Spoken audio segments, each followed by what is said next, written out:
আজ আমি তৈরি করে দেখাবো প্যানকেক। প্যানকেক তৈরি করার জন্য যেসব উপকরণ লাগবে সেগুলো পর্যায়ক্রমে নিয়ে নিব। প্রথমে বড় একটা পাত্র নিয়ে নিব, 3টা ডিম ভেঙে নিব। আপনারা প্রয়োজন মতো ডিম দিতে পারবেন। 1 কাপ পরিমাণ চিনি নিয়ে নিব। কিছু সময় ধরে এগুলো মিশিয়ে নিতে হবে।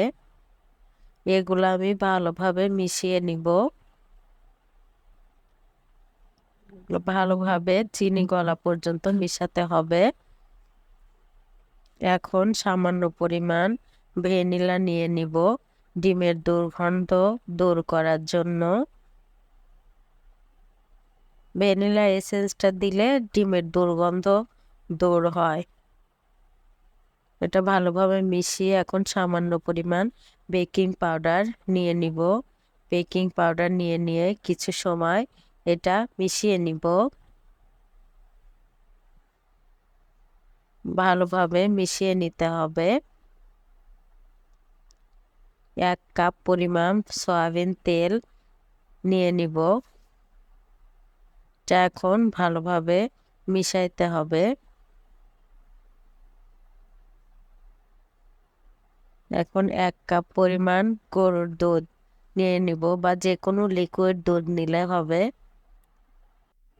এখন এগুলাকে ভালোভাবে মিশিয়ে নিয়ে এখানে পরিমাণ মতো আটা নিয়ে নিব এবং সুন্দরভাবে মিশিয়ে নিব। আটাটা আমি চেলে নিচ্ছি। চেলে নিলে কেকটা আমার অনেক সফট এবং নরম হবে। এখন এগুলাকে ভালোভাবে মিশিয়ে নিছি। এখন একটা প্যান নিয়ে নিব, পরিমাণ মতো দিয়ে দিব।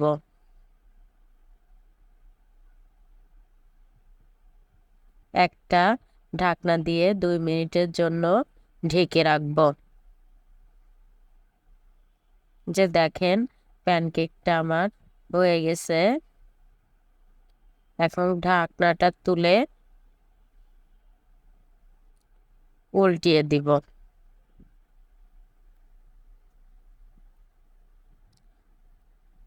অপর পাশ আমি 30 সেকেন্ডের জন্য রেখে দিব।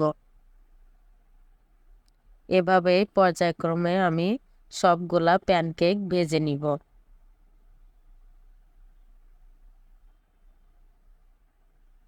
প্যানকেকটা খুব নরম হয়েছে, খেতেও অনেক ভালো হয়েছে। দেখেন অনেক নরম এবং সফট হয়েছে। রেসিপিটা ভালো লাগলে সবাই লাইক, কমেন্ট এবং সাবস্ক্রাইব করে দিবেন।